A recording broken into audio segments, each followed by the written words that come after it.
జిల్లా మంథని నియోజకవర్గం ప్రజల పక్షాన పోరాటం చేసే వాళ్లపై అక్రమ కేసులు పెట్టించే నీతి మాలిన పనులు మంత్రి దుద్దిళ్ల శ్రీధర్ బాబుకు అలవాటేనని మంథని మాజీ ఎమ్మెల్యే పుట్ట మధుకర్ అన్నారు. ఇటీవల అక్రమ కేసుల్లో జైలుకు వెళ్లి బెయిలుపై వచ్చిన కాటారం మండలం గంగారం గ్రామానికి చెందిన బీఆర్ఎస్ నాయకుడు చెల్లె శేఖర్ రెడ్డిని ఆయన పరామర్శించి వివరాలు తెలుసుకున్నారు. ఈ సందర్భంగా ఆయన మీడియా సమావేశంలో మాట్లాడుతూ కేసులు నిజమైనవి అయితే కనీసం 15 రోజులు జైల్లో ఉండాలి, కానీ 3 రోజుల్లోనే రావడంతో అక్రమ కేసులు అని అర్థమవుతుందన్నారు. కాకి దుస్తుల విలువ లేకుండా పోతుందని, అందుకే సఫాయి కార్మికుడికి ఉన్న విలువ కాకీలకు లేదని ఇప్పటికే చెప్పామని అన్నారు. అక్రమ కేసులు పెడితే భయపడేది లేదని, ఎన్ని కేసులు పెట్టినా వెనక్కి తగ్గమని ఆయన హెచ్చరించారు. ఈ కార్యక్రమంలో బీఆర్ఎస్ నాయకులు, వివిధ విభాగాల అధ్యక్షులు తదితరులు పాల్గొన్నారు. గంగారం గ్రామంలో చల్లా శేఖర్ రెడ్డి గారు ప్రజల పక్షాన గ్రామ పంచాయతీ ప్రజల డబ్బుల వసూళ్లు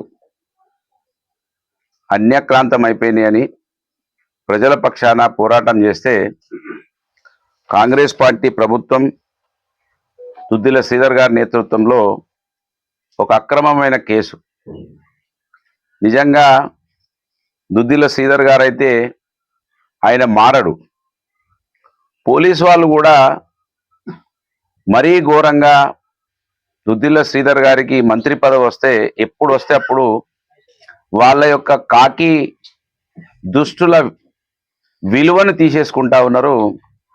అందుకే కాటారంలో సఫాయి కార్మికునికి ఉన్న విలువ కాకి యూనిఫామ్ వేసుకున్నటువంటి పోలీసులకు లేదని ఇదివరకే చెప్పడం జరిగింది.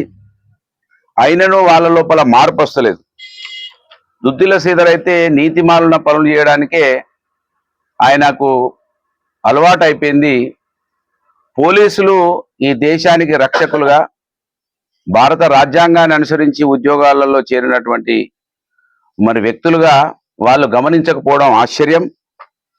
నీచమైన పనులు ఆపాలని పోలీసులకు అనేక మార్లు హెచ్చరిస్తూ ఉన్నాం, అయినా వాళ్ళ లోపల మార్పు వస్తలేదు.